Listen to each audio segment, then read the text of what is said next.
Hello dear job aspirant, আমি তপবন study centre থেকে নতুন একটা জব ভ্যাকেন্সির আপডেট নিয়ে চলে এসেছি।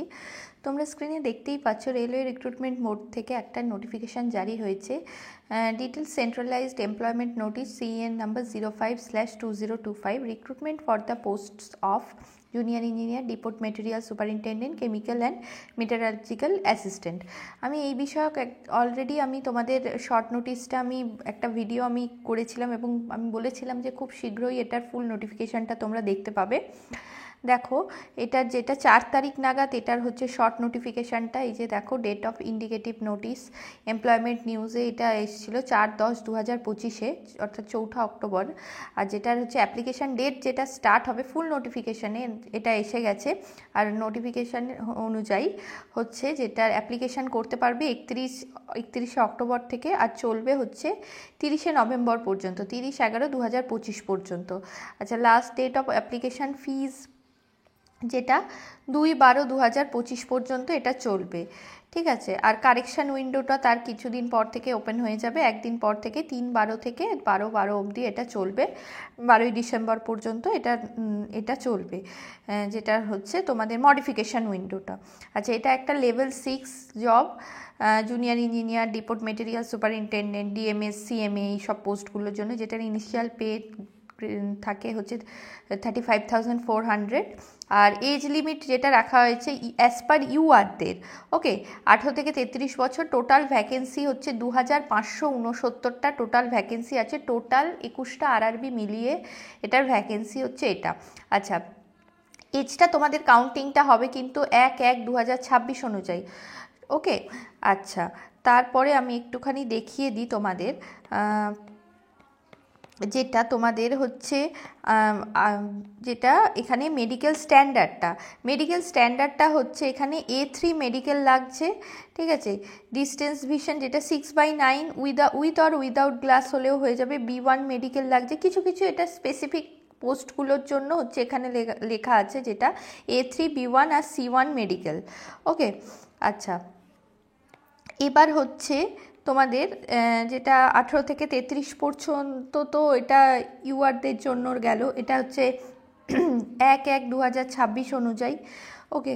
আচ্ছা, যেটা তোমাদের এইখানে নোটিফিকেশান অনুযায়ী যেটা কি বলা হয়েছে, SC STদের জন্য 5 ইয়ার্স রিল্যাক্সেশন থাকছে, OBCদের জন্য 3 ইয়ার্স রিল্যাক্সেশন থাকছে। যেমন অন্যান্য সমস্ত ভ্যাকেন্সিগুলো যেরকম সেন্ট্রালাইজড ফরম্যাটে তোমরা দেখতেই পাও, সেই সমস্তই ভ্যাকেন্সির যেরকম থাকে এজ লিমিটটা সেইটাই আছে। আচ্ছা, ফর্ম ফিল আপের জন্য SC ST এবং PWBD ফিমেল ট্রান্সজেন্ডার এই মাইনরিটিসদের জন্য লাগছে 250 রুপিস। আর আদার্স ক্যান্ডিডেট যে সমস্ত আদার্স ক্যান্ডিডেট যারা আছে তাদের হচ্ছে 500 টাকা লাগছে, 500 রুপিস লাগছে। তারপরে হচ্ছে যেটা বলা হয়েছে এই সম্বন্ধে আমরা একটুখানি দেখে রাখি। এবার এর এক্সামের সিলেবাসটা বা কারা এটার জন্য এলিজিবল থাকছো তোমরা, সেগুলো আমরা একটুখানি দেখে নেব। অবশ্যই আমরা আগেই আমরা দেখেছিলাম, যেটা তোমাদের আমি বলেইছিলাম যে যারা হচ্ছে ইঞ্জিনিয়ারিং করেছো অর্থাৎ ডিপ্লোমা অথবা বিটেক, তারা এই পোস্টগুলোর জন্য হচ্ছে তোমরা এলিজিবল থাকবে। যেটা হচ্ছে আমরা এই দেখো, এখানে হচ্ছে টোটাল 4টে ফেজে আর কি এক্সামটা হবে। বেসিক্যালি রিক্রুটমেন্ট যে প্রসেসটা এখানে লেখাই আছে, হচ্ছে ফার্স্ট স্টেজ যেটা লেখা আছে দেখো, CBT 1 টেস্ট হবে, তারপরে সেকেন্ড স্টেজ CBT 2, তারপরে ডকুমেন্ট ভেরিফিকেশান, তারপরে আছে হচ্ছে মেডিকেলটা তারপরে হবে, ওকে। আচ্ছা, ফার্স্ট স্টেজ CBTতে হচ্ছে 100 মার্কসের কোশ্চেন হবে, 90 মিনিটস টাইম দেওয়া হবে। আর সেখানে যেরকম তোমাদের নন টেক পোর্শনটাই, এটা যতই একটা টেকনিক্যাল পোস্ট হোক, কিন্তু ফার্স্ট যে CBT যেটা হবে সেটা কিন্তু এটা নন টেক বেসড কিন্তু হবে, ওকে। CBT 1টা ম্যাথামেটিক্স আছে, জেনারেল ইন্টেলিজেন্স, রিজনিং থাকছে, জেনারেল অ্যাওয়ারনেস আর জেনারেল সায়েন্স থাকছে, যেখানে এখানে মার্কস ডিভিশনটাও দেওয়া আছে। ম্যাথামেটিক্স থেকে 30 কোশ্চেন আসবে, রিজনিং অ্যান্ড জেনারেল ইন্টেলিজেন্স থেকে আসবে 25 কোশ্চেন, জেনারেল অ্যাওয়ারনেসে 15 আর জেনারেল সায়েন্সে আসবে 30 কোশ্চেন। টোটাল 90 মিনিটসের এক্সামটা হবে 100 মার্কসের ওপর। আচ্ছা, এবার এখানে কিন্তু যেমন রেলওয়ের অ্যাজ পার রেলওয়ের যেরকম তোমরা আদার্স এক্সামগুলো দেখে থাকো, যেমন 1/3 নেগেটিভ হয়, অর্থাৎ 3টে ভুলে 1 নম্বর কাটা যায়, ঠিক আছে। 0.33 নেগেটিভ হয়। আচ্ছা, সেকেন্ড স্টেজ সিবিটিতে হচ্ছে 150 মার্কসের এক্সামটা টোটালটা হবে।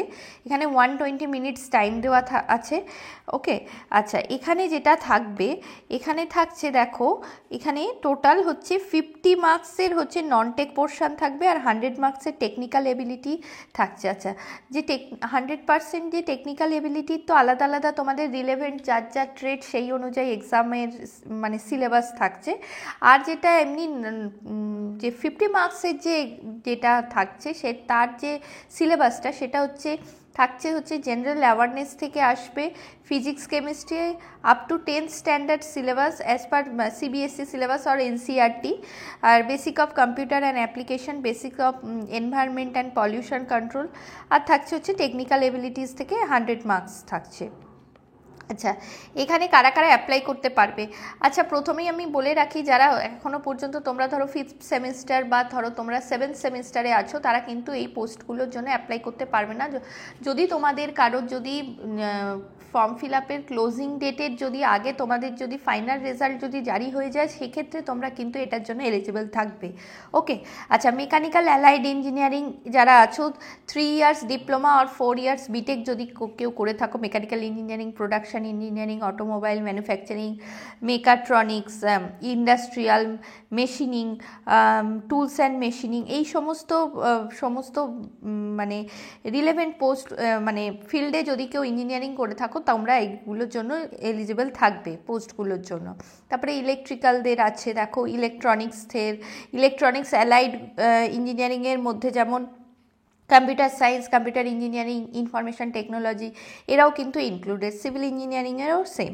আর সিএমএ যে পোস্টটার জন্য থাকছে, বিএসসি কেমিস্ট্রি ফিজিক্স, এরা এই পোস্টটার জন্য এলিজিবল থাকবে। এটা এডুকেশনাল কোয়ালিফিকেশন। ওকে, আচ্ছা, এখানে আমি এইটার জন্য যেটা বেসিক্যালি কি, তোমরা যেরকম তোমরা তো এই দেখো 21টা আরআরবি এখানে পার্টিসিপেট করছে, আর তোমরা 31 তারিখ থেকে যখন ফর্মটা বেরোবে, মানে ফিল আপ যখন স্টার্ট হবে, অবশ্যই তোমরা ফর্মটা, যারা এলিজিবল থাকছো, অবশ্যই ফর্মটা ফিল আপ করো। খুব ভালো একটা পোস্টের একটা জব, লেভেল 6 জব এটা।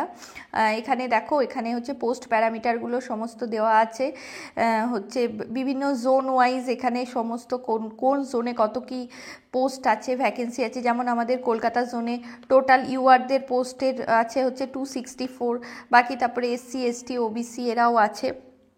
তোমরা আমি এই নোটিফিকেশানের লিঙ্কটা আমি ডেসক্রিপশন বক্সে দিয়ে দেবো, তোমরা ওখান থেকে অবশ্যই চেক আউট করে নেবে, চেক আউট করে তারপরে ফর্মটা ফিল আপ করো।